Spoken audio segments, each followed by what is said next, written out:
రాష్ట్రంలో అధికారంలోకి వచ్చిన కాంగ్రెస్ ప్రభుత్వం ఎన్నికల్లో ఇచ్చిన హామీలను నెరవేర్చే వరకు పోరాటాలు చేస్తామని బీజేపీ రాష్ట్ర ప్రధాన కార్యదర్శి డాక్టర్ ఎన్ గౌతమ్ రావు స్పష్టం చేశారు.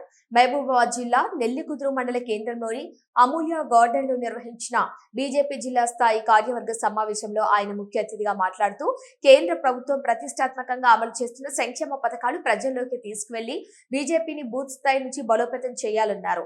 రాబోయే ఎన్నికల్లో కాషాయం జెండా ఎగరవేయటమే లక్ష్యంగా కార్యాచరణ ప్రకటించారు. కాంగ్రెస్ బీఆర్ఎస్ పార్టీల కరప్షన్లను కమిషన్లకు విసిగెత్తిన ప్రజలు మార్పుగా బీజేపీని కోరుకుంటున్నారన్నారు. ప్రతి బూత్లలో కొనసాగే సర్ ప్రక్రియలో రాష్ట్ర ప్రభుత్వం బీజేపీకి సంబంధించిన వారి ఓట్లు తొలగించకుండా కార్యకర్తలు అప్రమత్తంగా ఉండాలని కార్యకర్తలకు సూచించారు. ప్రభుత్వం అయితే ప్రజలకు ఇచ్చిన హామీలు నెరవేర్చకపోవడం కారణంగా ప్రజలకు అండగా ఉండి అవి ఇంప్లిమెంట్ చేసే వరకు కూడా ప్రభుత్వం మీద ఒత్తిడి తీసుకురావడానికి కార్యక్రమ రూపకల్పన చేసుకొని ముందుకెళ్తా ఉన్నాం.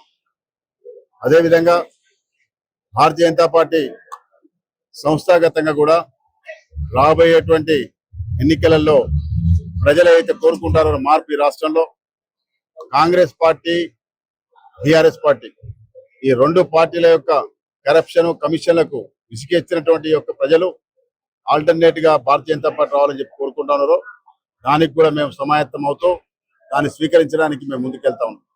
మా కేంద్ర పార్టీ రాష్ట్ర పార్టీ కూడా ఈ యొక్క రాష్ట్రంలో భారతీయ జనతా పార్టీ జెండా ఎగరాలని యొక్క ఆలోచనతో ముందుకెళ్తా ఉన్నాం. అందులో భాగంగానే ప్రతి బూత్ లో కూడా ఈ యొక్క సర్ కార్యక్రమం అయితే జరుగుతూ ఉందో దాంట్లో కూడా ఈ యొక్క రాష్ట్ర ప్రభుత్వం భారతీయ జనతా పార్టీకి సంబంధించినటువంటి ఓట్లు తొలగించకుండా ఏదైతే బయట నుంచి ఉన్నటువంటి రోహింగ్యాలు తర్వాత ఎంఐఎం సంబంధించినటువంటి దొంగ ఓట్లు అవుతున్నాయో డబుల్ ఓట్స్ అవుతున్నాయో వాటన్నిటి కూడా తొలగించాలని చెప్పి కూడా ప్రభుత్వం మీద ఒత్తిడి తీసుకురావడానికి కూడా మేము ముందుకెళ్తా ఉన్నాం.